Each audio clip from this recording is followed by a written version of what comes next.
Hai Sobat Lentera, Tera News kembali hadir menyapa Anda dengan bawakan sederet informasi terhangat dan inspiratif.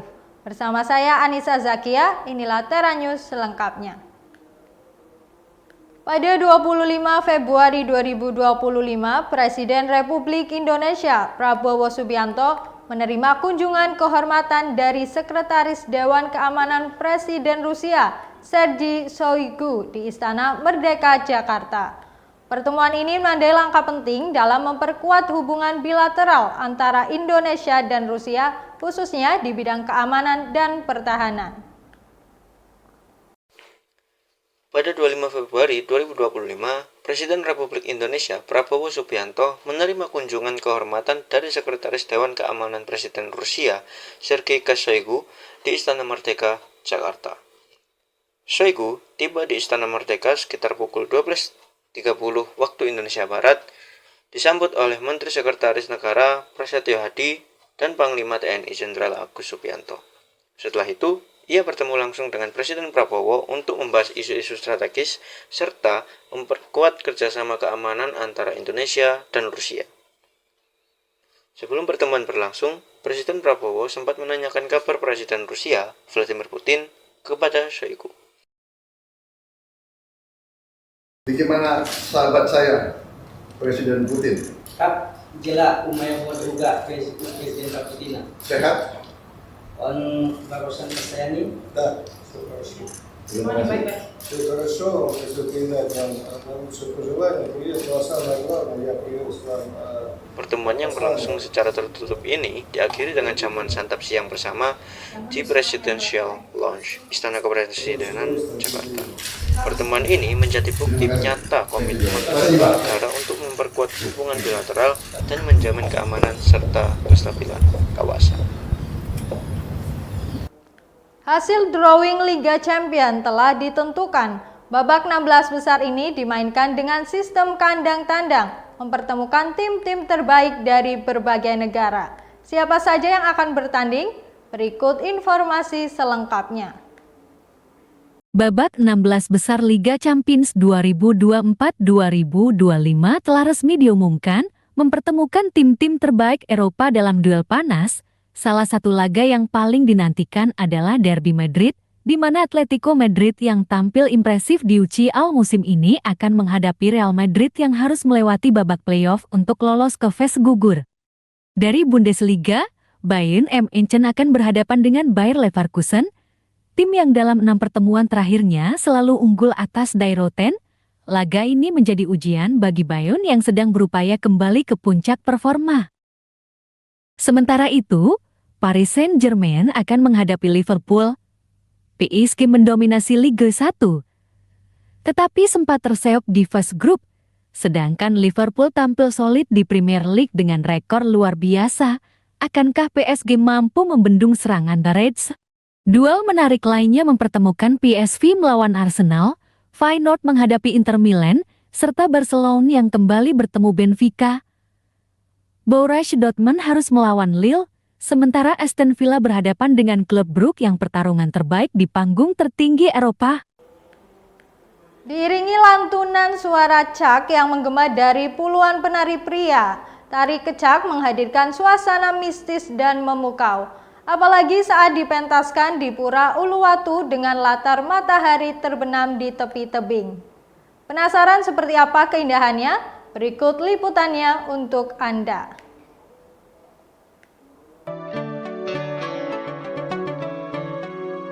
Tari kecak, salah satu ikon seni pertunjukan tradisional Bali yang terus memikat hati wisatawan lokal maupun mancanegara. Dengan iringan suara cak-cak-cak yang menggema, tari ini menghadirkan perpaduan magis antara seni, budaya, dan spiritualitas khas Pulau Dewata.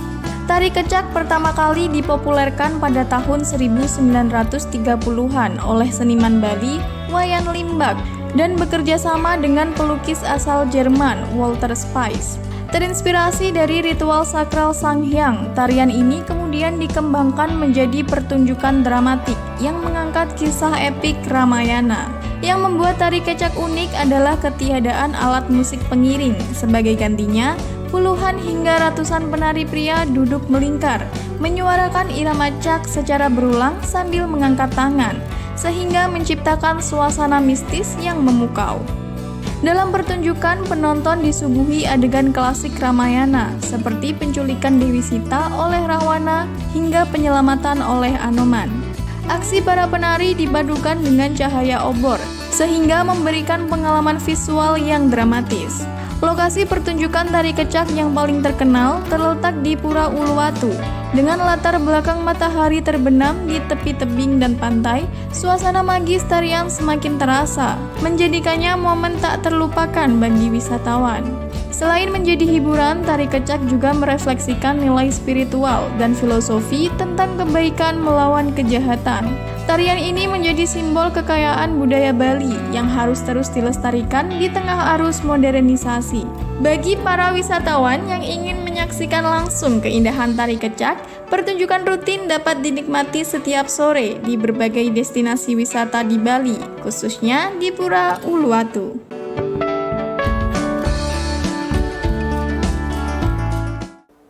Sesaat lagi kita akan membahas tentang bagaimana mengatasi sampah makanan yang banyak terjadi di mana-mana. Jadi tetap di Tera News.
Sampah makanan menjadi persoalan di penjuru dunia, termasuk di Amerika Serikat. Untuk menghindari sampah makanan berlebih, sebuah aplikasi bernama Too Good To Go menjual makanan sisa dari restoran, kafe, dan supermarket dengan harga miring. Tak hanya itu, pemerintah kota New York juga menyebar tong sampah pintar yang terhubung dengan aplikasi. Ketika malam tiba, sebuah restoran bernama Rasa di Washington DC ini menjual makanan sisa yang disalurkan berkat layanan aplikasi ponsel asal Denmark bernama Too Good To Go. Aplikasi ini menghubungkan restoran seperti mereka, kafe, dan supermarket dengan pengguna untuk membeli makanan yang sudah dekat masa kadaluarsa dengan harga miring. Harga normal semangkuk makanan ini berkisar 10-13 dolar AS atau 150 sampai 200 ribu rupiah. Lewat aplikasi, makanan dijual 6,5 dolar atau sekitar 100 ribu rupiah. Tapi pembeli tidak bisa memilih sesuai keinginan mereka karena makanan sisa tidak bisa diprediksi. Co-CEO Rasa, Rahul Vinod yang kami temui di siang hari menjelaskan, meski makanan dijual murah, ada keuntungan lain yang jadi pertimbangan. We get a lot of first-time guests who actually find us by just opening the app and they're seeing what's nearby. You know, we get paid a small fee for those bowls, so not as much as our regular meals, but it's better than just throwing it away. Menurut Departemen Pertanian AS, 30-40% dari seluruh pasokan makanan Amerika akhirnya terbuang dan menjadi sampah makanan. Selain sia-sia, sampah makanan yang membusuk berkontribusi pada perubahan iklim karena menghasilkan gas metana yang memanaskan bumi lebih cepat daripada karbon dioksida. Wakil Presiden Too Good To Go untuk Amerika Utara menjelaskan banyak penggunanya yang peduli akan hal ini, selain senang mendapatkan makanan murah. We definitely have lots of users who are passionate about sustainability and understand the relationship between food waste and avoiding the CO2e. We have a big group of users who really are putting food on the table for their families. And then we also have users who really love the unboxing nature of it. Tahun ini pemerintah AS menargetkan untuk mengurangi jumlah sampah makanan hingga separuhnya pada tahun 2030 dan menganggarkan sekitar 200 juta dolar Amerika untuk mencapai target tersebut atau lebih dari 3,2 triliun rupiah.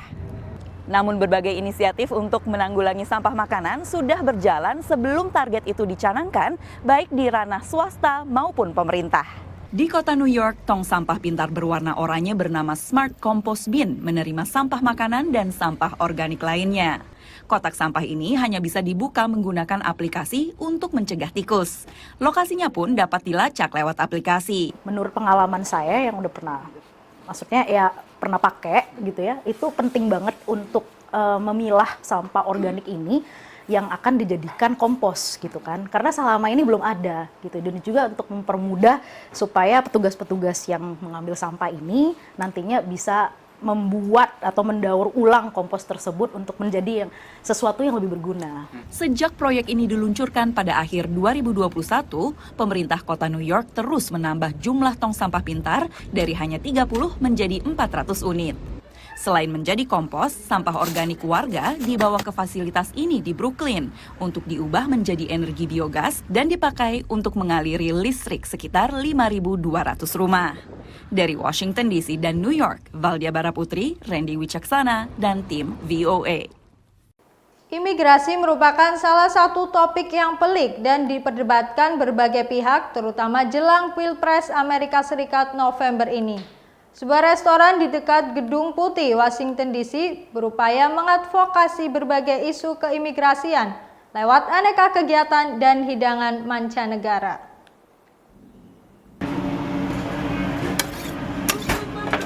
Imigran asal El Salvador ini bekerja di Immigrant Food di dekat Gedung Putih.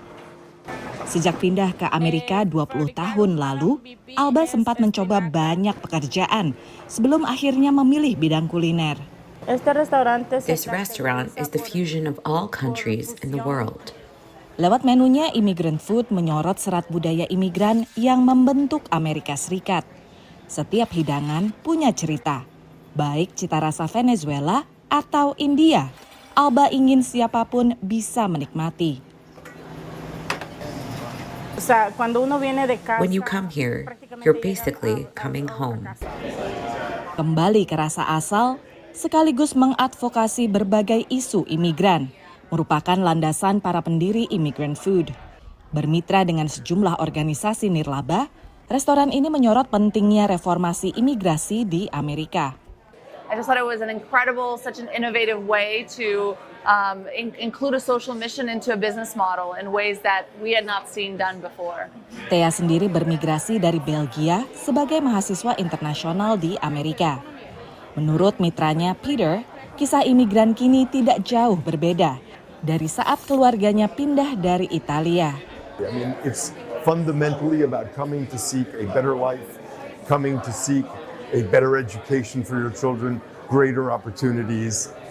And sometimes it's also about escaping prosecution and harassment and persecution in their home countries. Menurutnya tidak sulit memadukan antara keamanan perbatasan dan imigrasi legal selagi ada visi kemanusiaan. We need to come to find a way to renew and modernize our immigration laws so that we can have the security that America needs as a country. Every country needs security and borders and people who control them.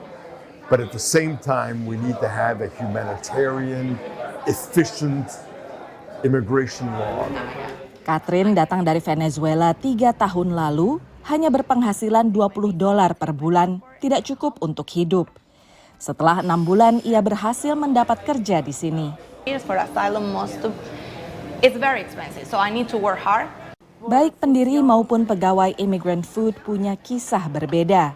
Tapi di restoran ini, mereka sama-sama menciptakan hidup dan cerita baru. Dari Washington DC, VOA.